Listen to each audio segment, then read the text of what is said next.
On se retrouve aujourd'hui pour parler du film Sans un bruit qui est réalisé par John Krasinski, avec notamment au casting John Krasinski et Emily Blunt. C'est une vidéo courte et sans spoiler qui est juste là pour vous donner envie de voir le film et pour vous donner des petites indications sans vous dévoiler l'histoire. Si ce format de vidéo vous plaît, n'hésitez pas à m'encourager en vous abonnant à la chaîne. C'est très facile et ça vous prend pas beaucoup de temps. Sans un bruit raconte donc l'histoire de la famille Abbott qui vit dans un monde post-apocalyptique où depuis près de 2 ans, des créatures ont débarqué d'on ne sait où, des créatures qui sont aveugles mais qui sont redoutables puisqu'elles ont une ouïe hyper développée. En gros, elles ne vous voient pas, mais si elles vous entendent, vous êtes assuré d'être mort dans les secondes qui suivent. Le film se concentre donc sur cette famille Abbott qui doit tenter de survivre. Une famille constituée donc des 2 parents et de 3 enfants, plus un petit qui va arriver dans pas longtemps puisque le personnage d'Emily Blunt est enceinte. Puisqu'il ne faut faire aucun bruit, tous les personnages sont silencieux, ils ne se parlent pas, ils communiquent seulement avec le langage des signes, ce qui fait que le film est vraiment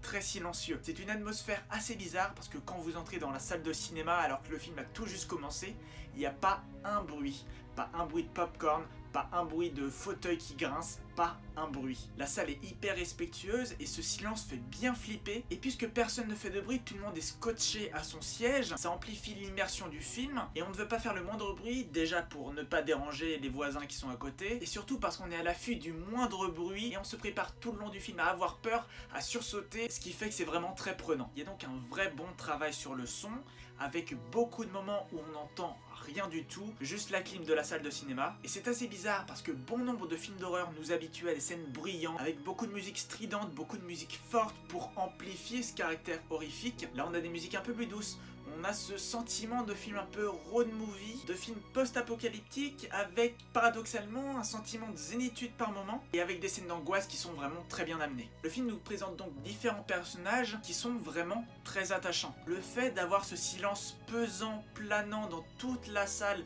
et dans le film, ça fait que tout peut arriver et que n'importe quel personnage peut mourir. Personne n'est à l'abri et ça se voit notamment avec la longue scène d'ouverture qui est superbe. D'autant plus que les personnages ont différentes personnalités, c'est pas une famille qui est hyper soudée, c'est une famille qui essaye de s'entraider tant bien que mal, mais qui forcément, comme une famille classique, ne s'entend pas bien parfaitement. Il y a des petites histoires de culpabilité, d'amour inavoué, des petites histoires de secrets qui font que ça donne matière à tous ces personnages. Bien sûr, le film a quelques défauts, quelques facilités, notamment par le lieu qu'ils choisissent pour se réfugier, pour essayer de vivre. Ils habitent dans une ferme en bois, c'est pas forcément le lieu idéal pour vivre sans faire du bruit. Ils ont aussi une petite cache qu'ils ont insonorisée tant bien que mal, qui marche plutôt pas mal, mais du coup on se demande pourquoi vous n'habitez pas là et pourquoi vous n'essayez pas d'étendre cette cache, de faire comme un tunnel insonorisé où vous pourrez vivre. Et sûrement le plus gros défaut de ce film, qui ne va pas vous faire sortir du film, mais forcément en voyant toute la scène arriver, vous vous demanderez forcément pourquoi ils ont fait des gosses. Sincèrement, t'es dans un monde post-apocalyptique, le moindre bruit peut te tuer, toi et toute ta famille, et vous pensez à faire des enfants. Les enfants, c'est quand même une des choses qui fait le plus de bruit au monde, qui comprend même pas en plus qu'il faut pas faire de bruit, et vous faites des gosses. Ça permet d'instaurer au film une sorte de compte à rebours, mais c'est pas forcément la meilleure des choses à faire dans ce monde. Mais en soi, ces défauts ne vous feront pas sortir du film. C'est un excellent film, mais forcément, on a quand même quelque chose à redire. Je ne peux que vous encourager à aller voir Sans un bruit, parce que c'est une superbe expérience à vivre au cinéma. Moi qui ne suis pas fan de films d'horreur, et ben j'ai vraiment bien aimé. Ma note à chaud 4 sur 5, à voir si elle évoluera dans les semaines, dans les mois à venir. On se retrouve très vite pour de nouvelles vidéos sur ma chaîne. En attendant, portez-vous bien.